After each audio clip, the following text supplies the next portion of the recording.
Okay, in this video I want to cover the grip. This is the most important fundamental of the golf swing because it's our only attachment to the club. And the grip is what controls the club face at impact. So we want to achieve what we call a neutral to slightly strong grip in order for us to have a better chance at achieving a square club face at impact. What most people tend to do is just hold the club any which way they feel like it, and I've seen some really strange and funky grips out there over time. And whenever a student comes to me and they have a funny grip like that, I always ask them, have you ever seen a PGA Tour player hold a club that way? And their answer is no, and I always reply, don't you think we should imitate the best in the business? So there's a reason why, you know, the PGA Tour players have grips that are all pretty similar. Now there are a few players that might have a pretty strong grip, like Freddie Couples. He gets that left hand over there quite a bit. You will almost never see a PGA Tour player with a weak grip where if they're a right-handed player, their hands are rotated too far over to the left, but you will see some that have slightly stronger grips than other players. Okay, so here are the basics of the grip.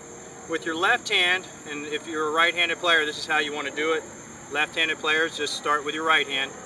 With your left hand, I want you to put the hand on the club so that your left thumb points down the club shaft down between 1 and 2 o'clock, if you visualize the clock down there. And I also want to see these top two knuckles. If I'm standing straight in front of you looking at your grip, I want to be able to see these top two knuckles. And I don't mind seeing the third knuckle a little bit. What I don't want to see is a grip where the thumb is straight down the shaft and I only see one knuckle. Okay, so I want to see at least those top two knuckles. I want the thumb down between 1 and 2 o'clock, and I want that V formed by the thumb and your forefinger pointed between your right cheek and your right shoulder. Okay, then with the right hand we simply place the right thumb pad over top of the left, and then the right thumb is going to be aligned at about 11 o'clock down the shaft, and the V formed by my right thumb and my right forefinger is going to be pointed between my right cheek and my right shoulder. So those two V's formed by each hand are going to be parallel, okay? And then I want this trigger knuckle here, as if you're pulling the trigger of a gun. I want that knuckle right beside the thumb. So in other words, I don't want this knuckle underneath the grip. I want it off to the side, okay? Now there's 3 different variations of a grip that you can employ. You can go with the 10 finger or a baseball grip. You can go with the overlap grip where the right pinky is over top the left foreknuckle, or an interlocking grip. The interlocking grip is what Tiger and Jack Nicklaus have always used. So whichever one is comfortable. The most common grip among the PGA Tour players is the overlap, or what is also known as the Barden grip.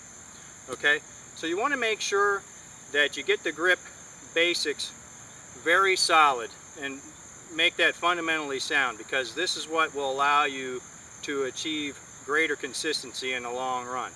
Okay, if you have a grip that's too strong where the hands are rotated to the right too much and the right hand is underneath the club, the tendency is for the club face to be closed at impact. That's going to cause you to hook the ball. If you have the hands rotated over to the left too much, the tendency is that the club face will be open at impact, and that's going to cause you to slice the ball. So we want to have a more neutral grip that allows you to have the club face square at impact more consistently without you having to manipulate the hands in any way, shape, or form. Work on that grip at home. It's a good idea to get in front of a mirror to work on it. Perfect the grip at home so that you don't have to worry about fidgeting with it out on the golf course or when you're on the driving range. Work on that grip, master the fundamentals of the grip, and you're going to become a much better golfer.